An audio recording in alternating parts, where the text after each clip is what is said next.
J'étais dans un moment de questionnement. Je prenais par passion des cours de botterie à l'atelier Maurice Arnoux. C'est là que j'ai rencontré Philippe.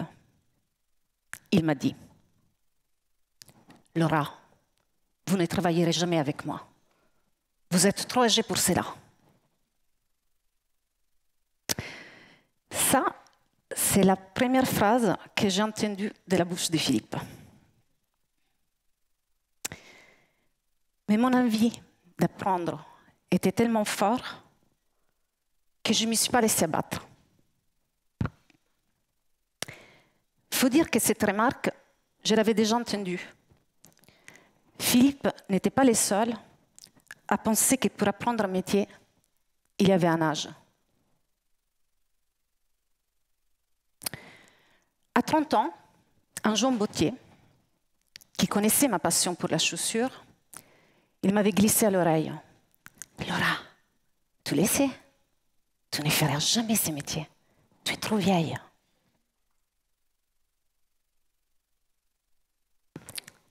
Sur l'instant, ça m'avait beaucoup perturbée. Mais Michel, mon maître de l'époque, il m'avait dit « Laura, tu as quelque chose dans tes mains, tu as des idées. Continue, ne les écoute pas. » C'est vrai après tout. Y a-t-il vraiment un âge pour apprendre ?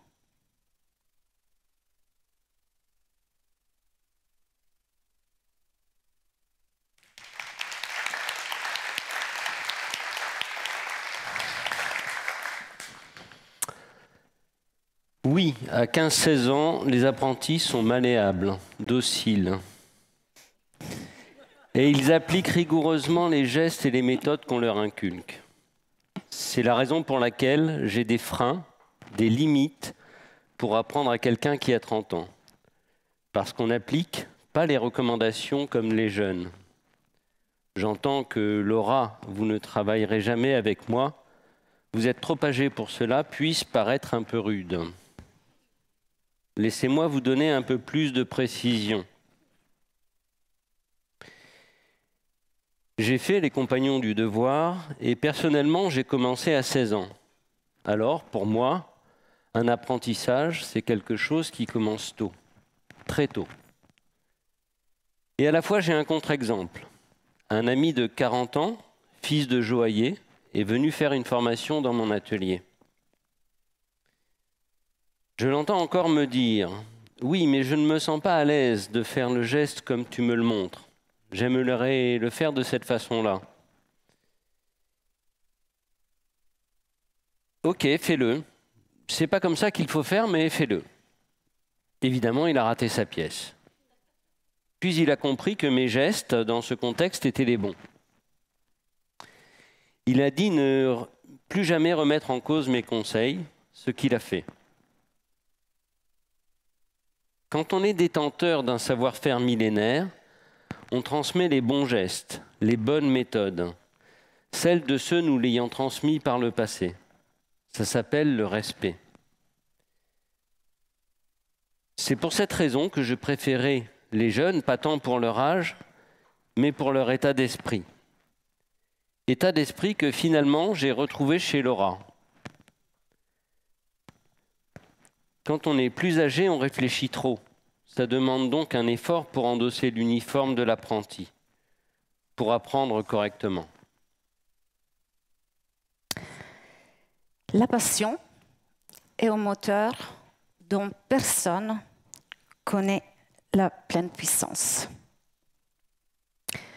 Et en plus, je suis une femme. Et je suis italienne.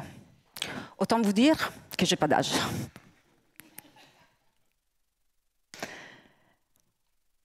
À l'époque de notre rencontre, Philippe était directeur général de la maison Massaro. Son envie était de revenir à la matière, au concret, à l'atelier. Une envie qui se faisait de plus en plus fort.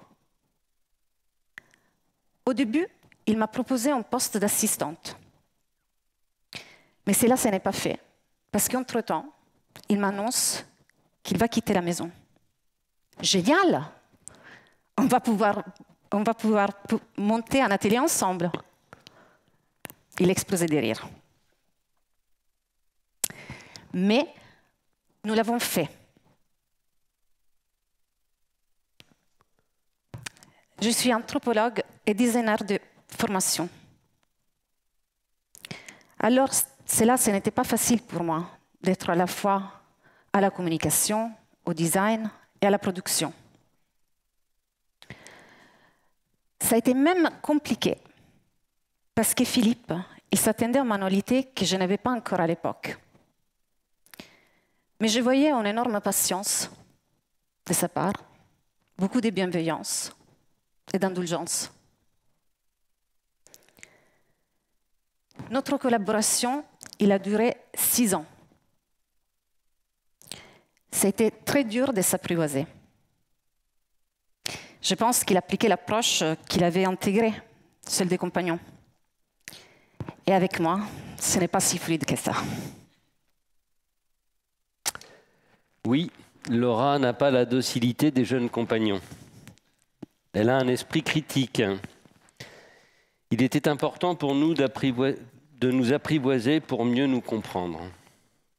Mieux nous comprendre nous a permis de passer d'une transmission verticale, hiérarchique, savant-apprenant, à une transmission plus horizontale, partagée, circulaire. Oui, je suis passé de la transmission maître à l'apprenti, à une complicité d'adulte à adulte. Je suis resté le maître, l'enseignant, mais en tant qu'élève, elle n'en était pas moins apprenante pour moi, sur ma posture et ma façon de transmettre. Nous sommes d'éternels apprentis, et bien que maître, je continue à apprendre chaque jour. Ça induit à apprendre à travailler avec les autres, avec Laura. J'ai dû développer la patience. Oui, la patience qui nous amène à la tolérance. C'est accepter que les autres soient différents, que dans ces différences, il y a des gestes plus difficiles à acquérir chez les autres. Accepter que l'autre aborde avec plus de temps et d'entraînement, avec comme exigence quand même, car nous sommes dans l'excellence. Une erreur corrigée une fois, c'est acceptable. La même erreur reproduite une deuxième fois révèle d'un manque d'implication. C'est dur ça, hein? Parce qu'il n'y en a pas de troisième chance. Quand j'entends ça, je ressens la mise sous pression. Au niveau mental, c'est plus lourd. On est beaucoup plus concentré, c'est certes. Mais on se fatigue plus vite. L'idée, c'est de trouver les bons dosages de la pédagogie, entre exigence et bienveillance. Et quand on arrive à ces subtils dosages, alors une relation faite de respect, de confiance, d'amour, d'admiration peut s'installer.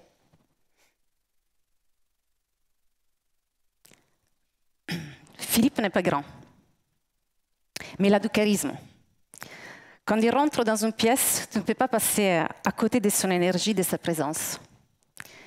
C'est vous dire les privilèges que je ressens d'être moi au quotidien à ses côtés. L'année dernière, il n'y a eu que 8 maîtres d'art à être nommés. Le dispositif maître d'art élève est unique en France et j'ajouterai dans le monde. Il nous offre un temps suspendu, en dehors de notre quotidien et des contraintes liées à chaque entreprise. Un état de grâce. Dans ce dispositif, on nous demande de travailler à la fois hors contexte et en contexte. Le en contexte de production, c'est finalement travailler dans l'atelier de Laura sur des sujets, des cas réels, des clients, des écoles, des éléments qui vont l'aider à faire sa propre production. Le hors contexte est un temps préservé pour nous, ensemble, prendre le temps de découvrir quelque chose dans mon atelier du Sud. Après, pouvoir aller à la rencontre d'autres artisans, des brodeurs, des luthiers, des sculpteurs sur bois, apprendre à retravailler notre métier d'une autre façon et apprendre à redevenir curieux. En plus d'éveiller ma curiosité, ces dispositifs maîtres d'art élèves me rassurent et me donnent une certaine visibilité. Mais surtout, adoucit ces moments cruciaux des lancements d'activités, avec un réel accompagnement, apportant de la sérénité. Ce qui me rassure, moi, c'est que ces métiers rares et précieux ne disparaissent pas.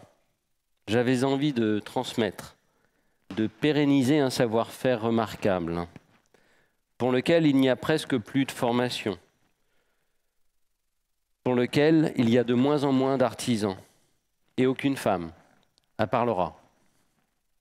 Je suis exceptionnelle. Nous sommes exceptionnels. Et ce dispositif maître d'art élève est exceptionnel. Car c'est la condition d'une transmission réussie. Avant, à l'atelier, on était 7 jours sur 7 ensemble avec Philippe. Aujourd'hui, je suis plus en autonomie. Ça fait peur parfois, même sur des gestes acquis. Et pour autant, j'essaie de me rassurer en me disant « Bon, Philippe n'est pas là, je dois être mon propre Philippe. »